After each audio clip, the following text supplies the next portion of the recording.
প্ৰশ্নবিলাকৰ কথা হ'ল কি যে মোৰ ডাইট প্লেন কি ল'ম, মই কি খালে মোৰ ৱেট কমিব, ফেটছ কমিব। চাওক, এইটো কোনো ৰকেট চায়েন্স নহয়।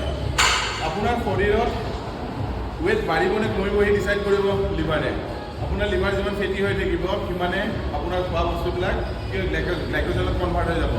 আৰু যদি ফেটি নহয়, ঠিক আছে, যদি লিভাৰটো ভালে থাকে, আপোনাৰ মেটাবলিজিম হাই হয়, আপুনি যি খায় সেইটো আপোনাৰ শৰীৰত লাগিব। সেইকাৰণে চুজ কৰক যে কি খাম কি নাখাম নহয়, লিভাৰটো কেনেকৈ পাৰফেক্ট কৰিম। সেইকাৰণে তাৰ কাৰণে প্ৰটিন ইনটেক কৰক, বেছিকৈ ফাইবাৰ কৰক, আৰু চিম্পুল কাৰ্বহাইড্ৰেট যিমান পাৰে কমাওক, জাংক ফুড যিমান পাৰে কমাব। আৰু লগতে মনত ৰাখিব যে চেনি, বেকাৰী বিস্কুট, যিবিলাক বস্তু খালে আমাক খুব আনন্দ লাগে, ফটাফট ভাবোঁ যে ফটাফটকৈ ডাইজেষ্ট হ'ব, সেই বস্তুবিলাকৰ পৰা দূৰত থাকিব। লিভাৰ আপোনাৰ যিমানে সুস্থ হৈ থাকিব সিমানে আপোনাৰ বডিটো ভাল হৈ থাকিব, আপোনাৰ স্কিন কালাৰ ভাল হ'ব, আপোনাৰ ফেট লছ হ'ব, আপোনাৰ ৱেট লছ হ'ব, চব হ'ব।